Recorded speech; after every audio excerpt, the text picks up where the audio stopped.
Howdy, folks. You know, I was thinking tonight there's a bunch of authors that ought to be out on book tour right now, but they can't be.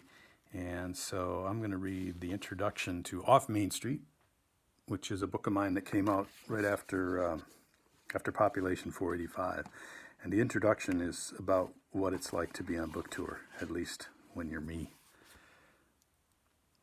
I am a stranger in a strange town, and the man standing beside me has just removed his pants.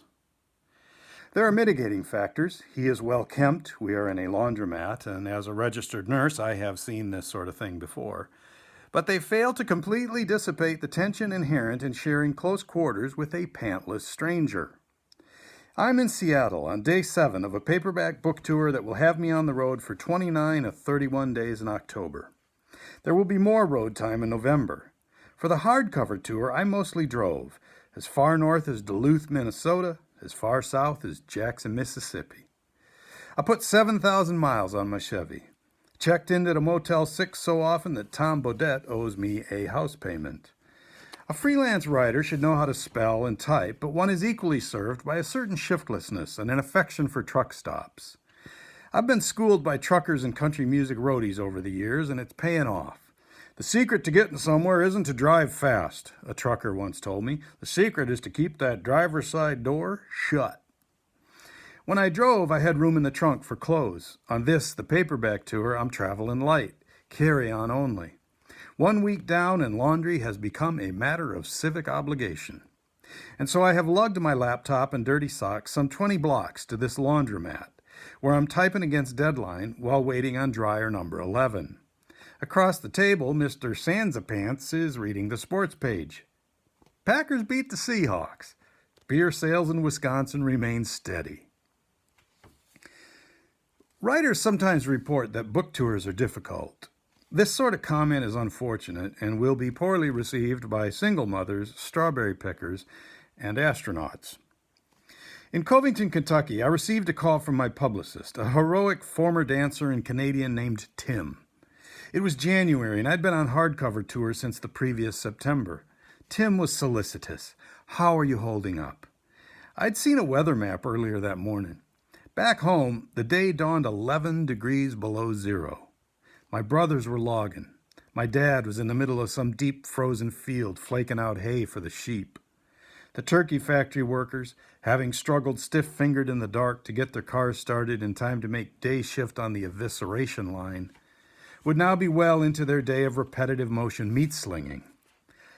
I think I'm going to be okay, I said to Tim. It can be a little frazzling. I was sitting in the Manchester airport at 1:49 p.m. on October 20th, 2003, when Democratic presidential candidate John Edwards strolled past. Remember him? I caught his eye, and he grinned. I thought of toothpaste and hairspray. The contrast between our respective perkiness was alarming. Here was a man on the dead run for the highest office in the land, and he looked like he was striding for the riser at an Up With People concert. As opposed to me, just 3 weeks into a little old book tour, looking like some sleep-deprived hillbilly who took a wrong turn on his way to the tractor pull. Of course, John Edwards had someone carrying his bags, and he wasn't afflicted with a world-class internal nose zit.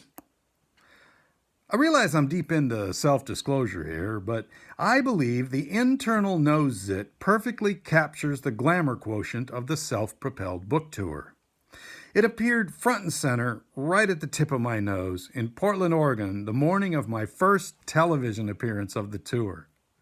Pulsing red schnoz notwithstanding, I went on TV makeup free, in part because I wasn't sure how to wield the pancake dealie, the only thing worse than no makeup is amateur makeup, and in part because I followed Mrs. Oregon 2003, and she used enough product for 3 of us. Nice lady, but her eyebrows appeared to be derived from a pallet of used 90-weight motor oil. I posted these specific observations on my website and subsequently received an email from the Mrs. Oregon compound. In chastened fairness, I must report that A, the correspondent demonstrated a gracious sense of humor, and B, while I can get by looking like a rumpled dump truck mechanic, it is the duty of Mrs. Oregon to look like Mrs. Oregon. As the tour moved forward from Portland, the zit thrived. It was one of those subdermal terrors, the sort that doesn't resolve itself quickly. A few days later, I spoke at an emergency medical services convention banquet, and my nose had achieved such a Rudolph-like imminence that several vendors who were there to sell emergency lighting systems for ambulances approached me to see if we could work out some sort of endorsement deal. People were mostly polite about it. They somehow managed to maintain eye contact and pretend they didn't notice what had become a nostril beacon. But they did notice. The morning after speaking at the banquet, I did a book signing.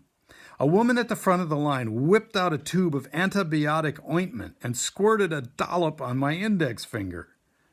"Put it on," she said. I looked at the line of about 25 staring people, and my face flushed as red as the zit. "Go ahead," she said. I recognized the militant mothering tone and knew resistance was futile. I dabbed a little on my nose. "The inside too," she said. I just sat there gaping, like most of the people in line. "Go on," she said, in an eat your peas sort of way. And so we achieved what is so far my pinnacle book tour moment. Your correspondent, sitting in a chair before a handful of fans, finger up his hot red proboscis, swabbing bacitracin into the far reaches of his authorial nostril. Oprah, the boat has sailed, and you missed it.